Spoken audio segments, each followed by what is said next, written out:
Sided protection siya, murag double-sided tape na both sides ga pilit. Kani siya, both sides ga protect. So, ang first niya nga protection is protection for the communities, coastal communities from storm surge, kanang kusog nga hangin. Kay mubanda ang hangin ba? Dili mo diretso sa community, mubanda siya. Pati ang tubig, ang alon, ang hampas sa alon, kay mubanda gyapon. Ayun dito. So, protected ang coastal community na to.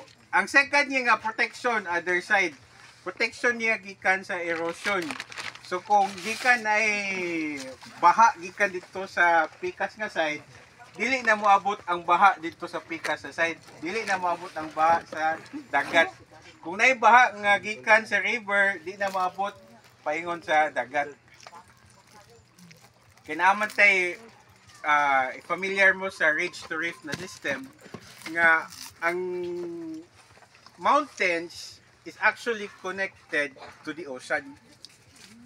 So, kung masubraan ang erosion, masubraan ang yuta nga gikan sa mountain, ma-block na niya ang ecosystem diri. So, number one nga affected na kung ma-block ang ecosystem, ang corals. Kay of course, ang erosion, makaguba sa corals, maka-break ba.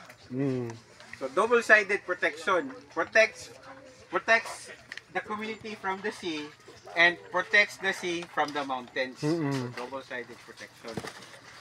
So, habitat and then protection. And third day na to nga important is carbon storage. Kaya nga no,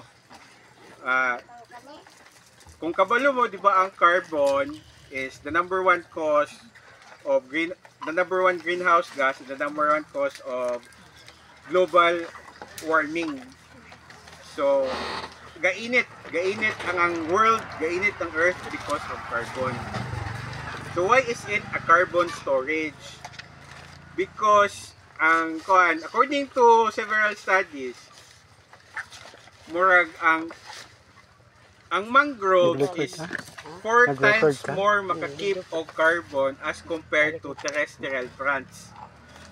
So, kay tungod 4 times more siya makakip of carbon, less ang ma-emit nga carbon sa earth. So, meaning inverse na to, mas makapabugnaw sa kalibutan ang mangroves as compared to terrestrial plants. Ang generally accepted or mao ang nahibaw-an sa tanan sa pagkakaroon is that ang mangroves is 4 times.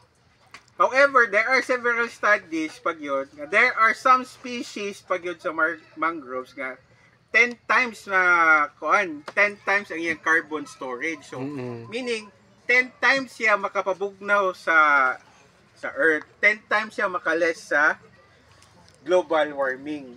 So muna na itong tulo ka buok nga i-remember sa mangroves. So sige ito, number 1, habitat. Number 2, Protection. Number 3, Carbon storage. So muna na siya ang top 3 nga important sa mangrove. And gabi pagit ang Pilipinas, no? Ang Pilipinas is actually top notcher pwede sila.